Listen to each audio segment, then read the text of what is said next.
Une forte délégation de la République démocratique du Congo, conduite notamment par le général Jules Banza, ainsi qu'on y retrouve le conseiller spécial Kao Mandungu de la présidence, s'était rendu fin octobre en Israël sous pli fermé. Pourquoi nous disons sous pli fermé? Ils sont partis secrètement en Israël pour chercher de l'appui et chercher à renforcer les capacités de la FRDC. Bon ou mauvaise chose? Qu'est-ce qui se passe? On peut se poser des questions. Y a-t-il des doutes? Est-ce qu'il y a quelque chose qui ne marche pas? Après qu'on nous ait parlé et qu'on nous ait dit minerai contre sécurité. La FRDC n'est toujours pas en mesure de pouvoir recevoir de l'aide des Américains, de qui que ce soit. Pourquoi donc a-t-on signé et pourquoi on continue à signer et parler de l'accord de minerai contre sécurité? Bonjour, bonsoir. Nous, c'est Analysons Congo. Nous venons vers vous pour analyser. Aujourd'hui, nous sommes le 19 novembre 2025. Notre spécialité, c'est passer au travers une information, l'analyser ensemble et faire comprendre. Nous essayons tant mieux que possible d'être proches de tout ce qui nous sont chers pour leur permettre de comprendre l'actualité ou ce qui se passe en RDC d'une autre façon. Vous avez le choix entre vous asseoir, écouter, et le choix de ne pas écouter. Mais nous parlons aux gens qui veulent écouter. Abonne-toi, like et partage. Reste connecté. Suis-nous sur YouTube, sur Facebook et sur TikTok. Si tu ne nous connais pas encore, va sur Analysons Congo, active la cloche de notification, active aussi, laisse-nous un cœur, laisse-nous un bon commentaire. Tu seras mis à jour de toutes les très belles analyses avec des analystes comme pas possible. Bonjour. Alors, fin octobre, nous pouvons dire, une délégation composée des généraux ainsi que de civils, parmi lesquels le chef de mission, c'était le général Jules Banza. Mwilambwe, vous le connaissez tous, c'est le chef d'état-major de la FRDC.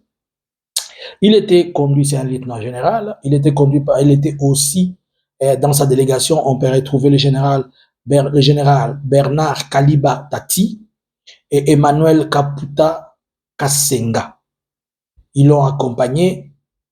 Dans cette mission, on parle et on dit aussi qu'il y avait le conseiller spécial du président en matière de sécurité, Kao Mandungu. Alors, pourquoi sont-ils partis donc en Israël?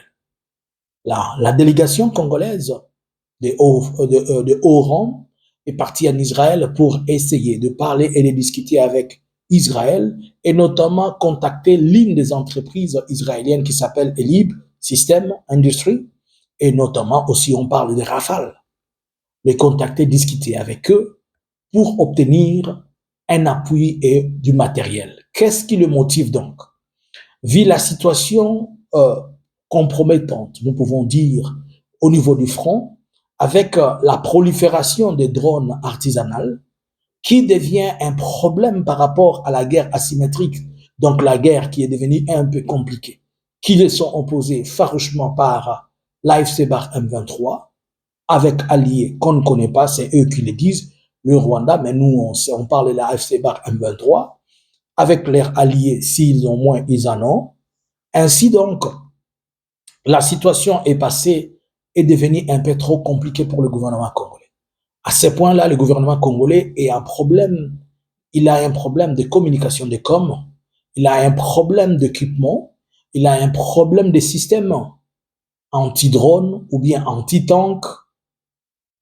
Pour ce faire, ils se sont rendus en Israël et ils sont partis pour solliciter, avoir auprès de l'Israël certains équipements, tels que on parle des mortiers 120, de 120 mm, on parle des systèmes de communication peut-être pour broyer ou bien désorienter, on parle aussi des capacités des drones d'attaque et des drones d'assaut, on parle d'autres équipements.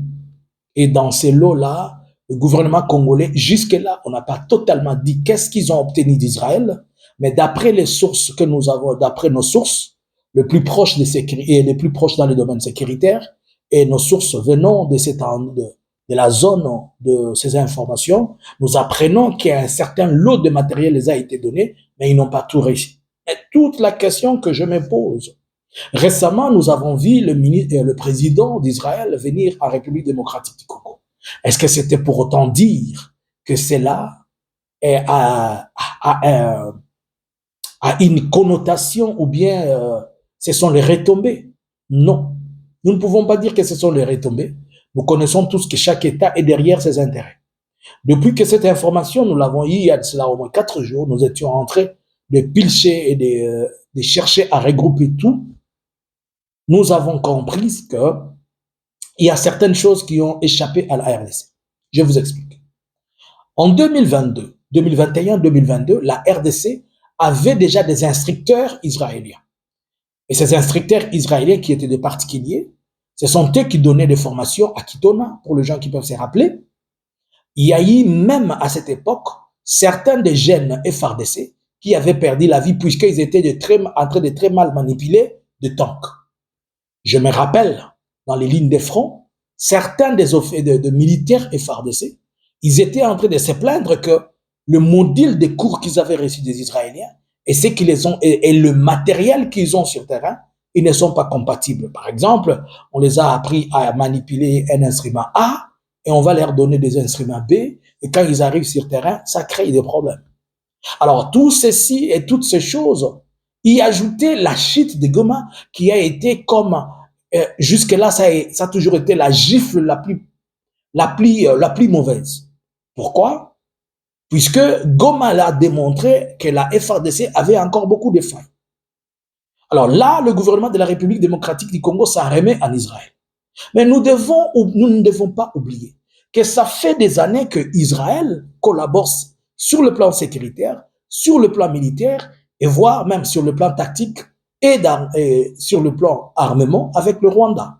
Rappelez-vous, lorsque Goma était sous feu au mois de janvier, vous avez très bien vu que tout ce qui était bombes et missiles qu'on jetait sur le Rwanda, à Gisenyi, elle était neutralisée par le système laser israélien que le Rwanda utilise.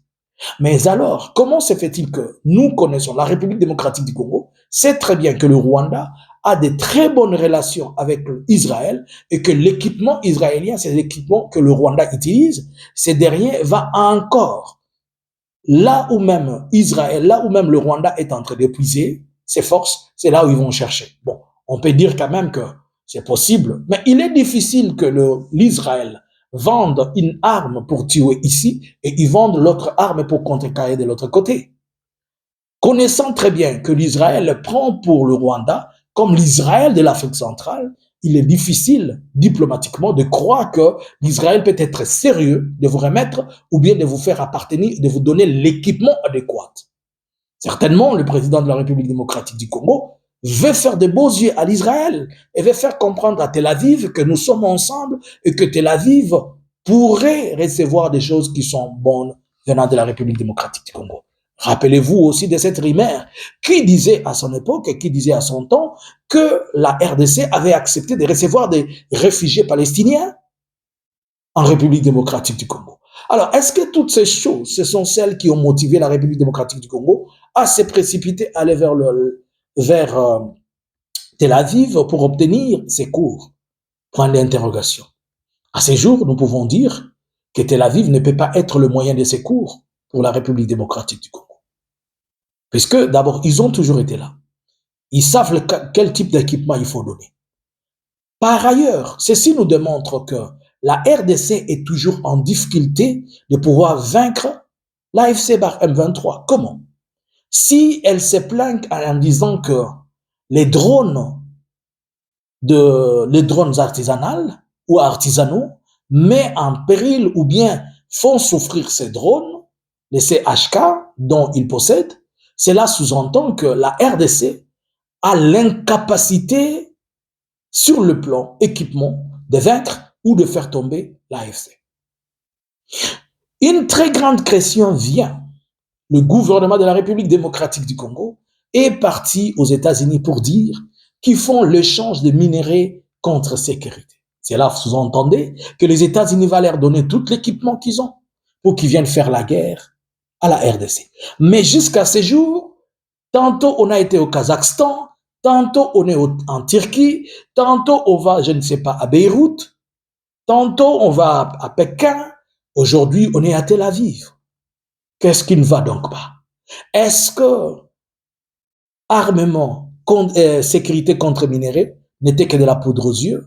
ou bien n'était que un effervescent, pas un effervescent, je peux dire même un effervescent. Il a été dilué dans l'eau. Peut-être c'est un diazépam qui a été injecté dans la tête de certaines personnes. Ils se sont endormis et ils se réveillent, il n'y a plus rien. Qu'est-ce que Israël concrètement va leur donner? Israël va leur donner il va leur donner des mortiers, il va leur donner ce qu'ils ont demandé de ces mortiers-là, il va leur donner peut-être de missiles anti-tank, il va leur donner ceci et cela, mais le grand de l'eau ne peut pas être donné pour la simple raison que Israël privilège plus c'est lui qui fait et c'est lui qui lui donne ce qu'il veut, qui est le Rwanda, que la République démocratique du Congo. Mais nous allons tous dire que la République démocratique du Congo, c'est elle qui a.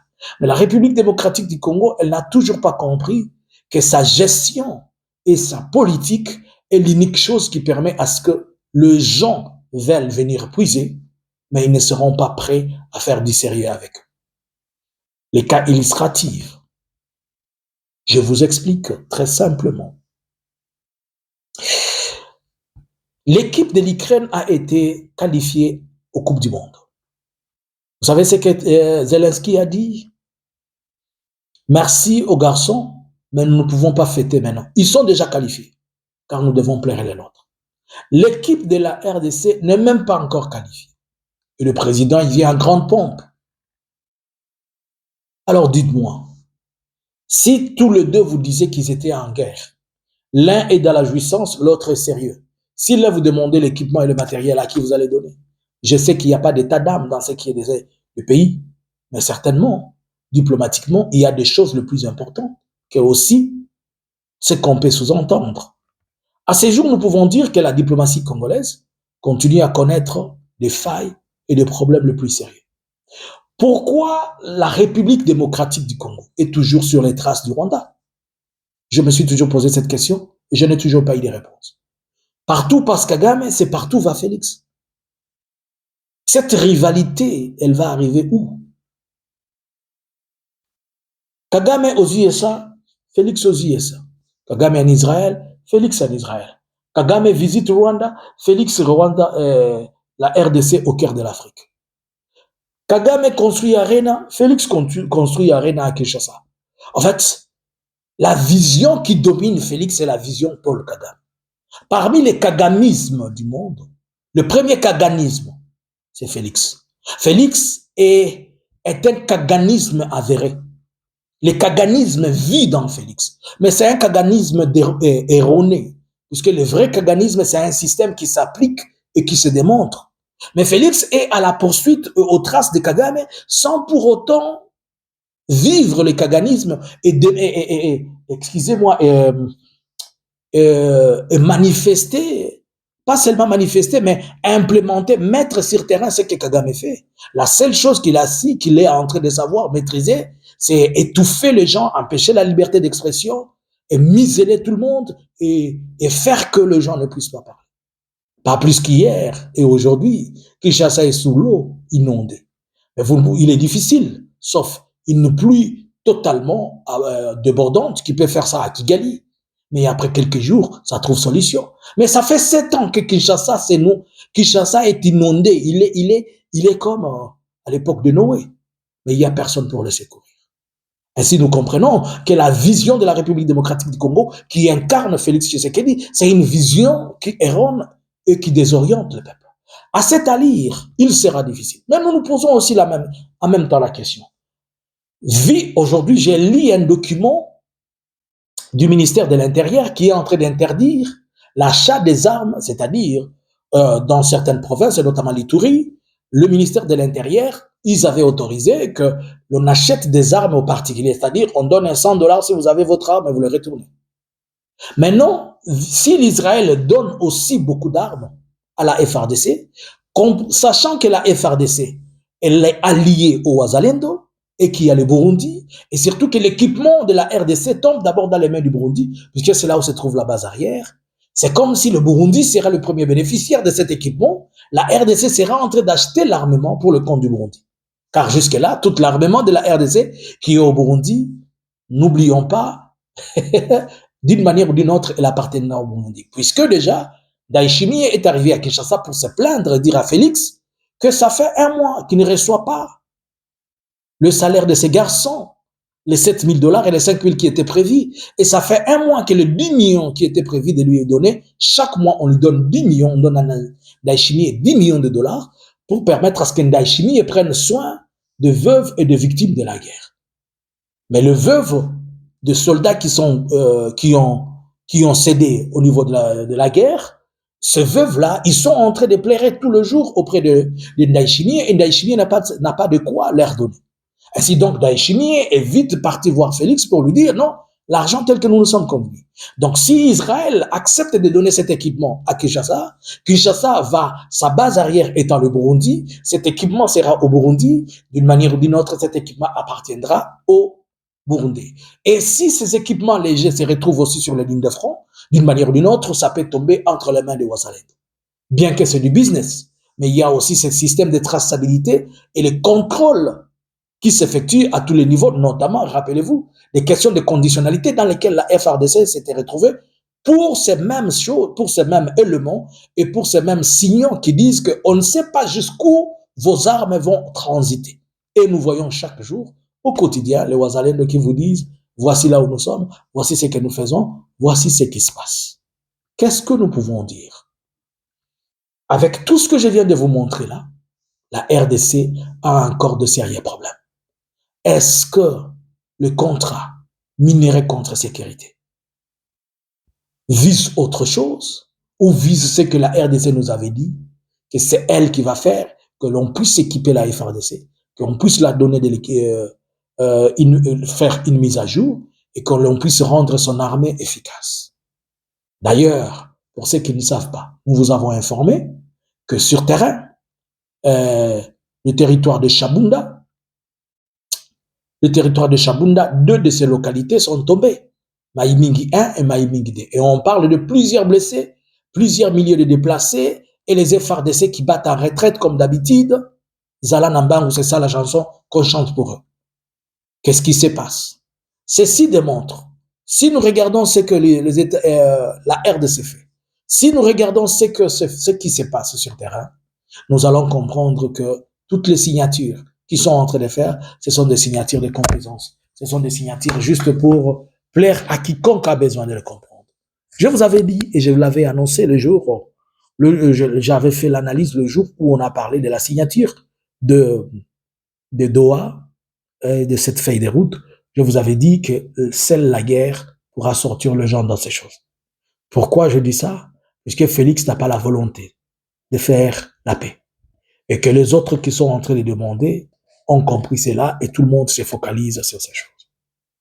Israël va-t-elle vraiment être sérieux avec la RDC ou bien Israël va jouer au jeu comme d'habitude?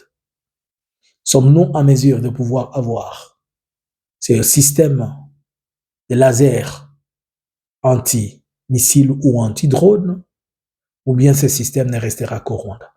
N'oubliez pas qu'en même temps, le Rwanda reçoit des pays de l'Union européenne tels que la Pologne et les autres des équipements adéquats et le Rwanda reçoit de la France et autres un équipement de haute qualité et de haut niveau, dont la RDC, notamment la FARDC, a des soucis d'acquérir cet équipement puisque la FARDC a démontré plusieurs failles. Avant de pouvoir continuer à acheter l'équipement, il faudrait d'abord que la FARDC soit en mesure de mettre de l'ordre dans ce qu'il est en train de faire. Or, mettre de l'ordre demande du temps. Et le temps, la FARDC n'a pas. Nous avons le Burundi qui veut faire la guerre, puisqu'il doit se retrouver. Nous avons Kinshasa qui espère que la guerre va lui donner la solution. Et nous avons le M23 qui veut s'imposer au travers de la guerre. Alors, la volonté de tout le monde ici, c'est de faire la guerre et ne pas faire la paix. Car le M23 vous dit, nous répliquons lorsqu'on nous attaque. Et Kinshasa vous dit, nous restons à notre position. Les alliés de Kinshasa, qui sont les Wazalendo, ils attaquent les M23. Et les M23 ripostent. Quand les M23 ripostent, la FARDC vous dit, nous avons été attaqués. Et par la même occasion, le Burundi s'imprègne. Et quand le Burundi s'imprègne, d'autres alliés qui ne sont pas connus viennent aussi. Alors, à ce point-ci, est-ce que nous allons aller vers vraiment trouver la solution à ces problèmes ou bien nous irons vers regarder ce qui est en train de se passer sans pour autant trouver solution? Que pensez-vous? Est-ce que l'Israël remplacera-t-elle sécurité contre minerais? On donne aux États-Unis des millions et en Israël, on vient faire de courts échanges. Comment l'Israël va s'y prendre? Alors que tout ce dont l'Israël aura besoin dans ce contexte, les terres rares, on les trouve dans les parties, notamment occupées par l'AFC bar M23 et une autre par le gouvernement. À ce point-ci, Israël sera partagé. Une partie pour le gouvernement, une partie pour la rébellion. La révolution donc. Que pensez-vous? À vous les claviers. Bonjour, bonsoir. Nous analysons. En continu, la RDC. Bonjour, bonsoir. Analysins Congo subscribers.